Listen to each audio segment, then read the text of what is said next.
اعوذ باللہ من الشیطان الرجیم بسم اللہ الرحمن الرحیم یا ایہا الذین آمنوا کتب علیکم الصیام کما کتب علی الذین من قبلکم لعلکم تتقون۔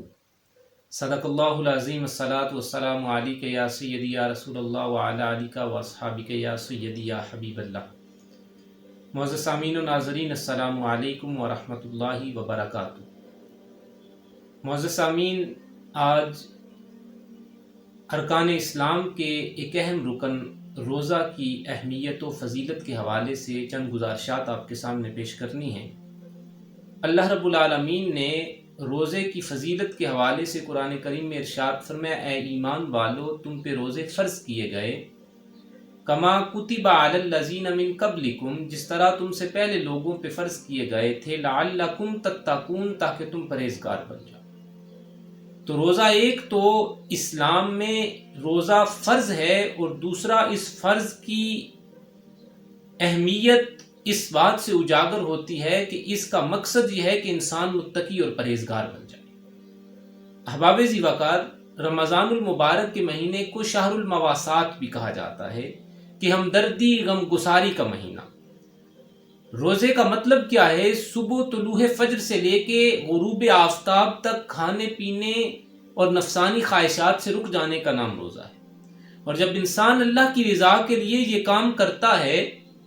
کہ طلوع فجر سے لے کے غروب آفتاب تک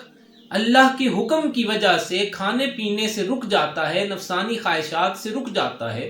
ان تمام چیزوں سے جن سے رکنے کا حکم ہے، اگرچہ ان کا استعمال عمومی طور پہ حلال ہے، انسان رک جاتا ہے، تو پھر اس کے اندر یہ صفت پیدا ہوتی ہے کہ جب وہ اللہ کے حکم سے حلال چیزوں سے بھی رک جاتا ہے تو اللہ کے حکم سے وہ حرام چیزوں سے بدرجہ اولا رکنے کی کوشش کرتا ہے۔ مثلا وہ رشوت کھانے سے رکنے کی کوشش کرتا ہے، وہ کاروباری لین دین میں کم ناپ تول سے رکنے کی کوشش کرتا ہے، وہ لوگوں کو دھوکہ دینے سے رکنے کی کوشش کرتا ہے کہ کیونکہ یہ ایسی چیزیں ہیں کہ جن میں صراحتاً منع کیا گیا۔ اور پھر جب انسان صبح سے شام تک بھوک اور پیاس برداشت کرتا ہے تو اس کے اندر ان غرباء کی ہمدردی پیدا ہوتی ہے کہ جنہیں کھانے کو چیزیں میسر نہیں، جنہیں کھانا کھانے کے لیے ذرائع اور وسائل میسر نہیں ہیں، ان لوگوں کے لیے اس کے اندر ہمدردی کا جذبہ پیدا ہوتا ہے، اور پھر وہ اپنے رب سے ڈرنا شروع ہو جاتا ہے اور اس کے اندر تقویٰ کی صفت پیدا ہوتی ہے۔ اور پھر روزے میں صرف بھوکا پیاسا رہنا ضروری نہیں ہے، بلکہ تمام گناہوں سے رک جانا، زبان سے جھوٹ نکالنے سے رک جانا، غیبت کرنے سے رک جانا، اور تمام گناہوں سے رک جانا ضروری ہے۔ کہ حدیث مبارکہ حضور علیہ الصلوۃ والسلام نے ارشاد فرمایا، من لم یدع قول الزور والعمل به والجہل لیس للہ حاجۃ ان یدع طعامہ وشرابہ، کہ جو بندہ روزے میں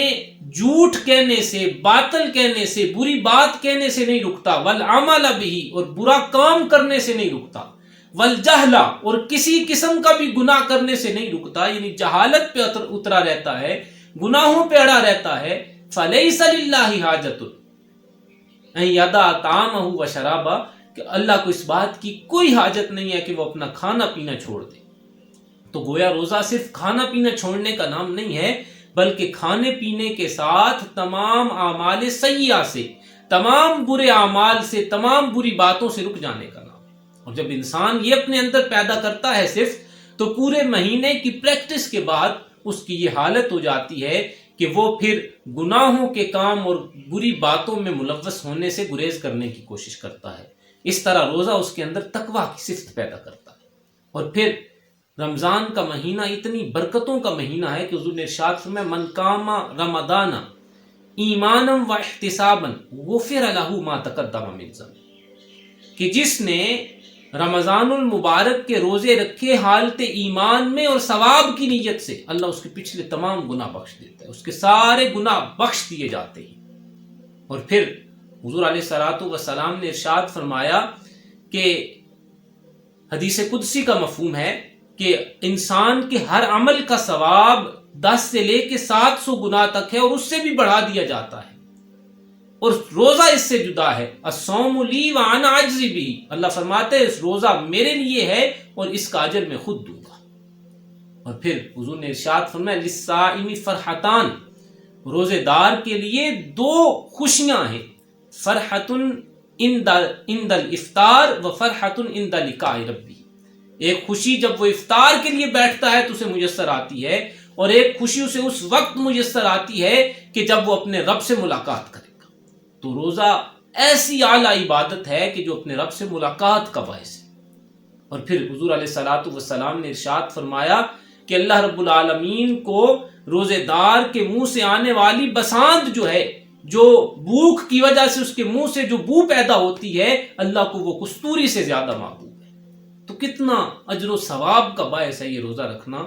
اللہ رب العالمین کی بارگاہ میں دعا ہے کہ اللہ ہمیں اس کے تمام آداب کو ملحوظ خاطر رکھتے ہوئے روزہ رکھنے کی توفیق عطا فرمائے، اور اس روزے کے صدقے ہمارے اندر تقویٰ کی صفت پیدا فرمائے اور ہمیں نیک کاموں کی توفیق عطا فرمائے. السلام علیکم ورحمۃ اللہ وبرکاتہ.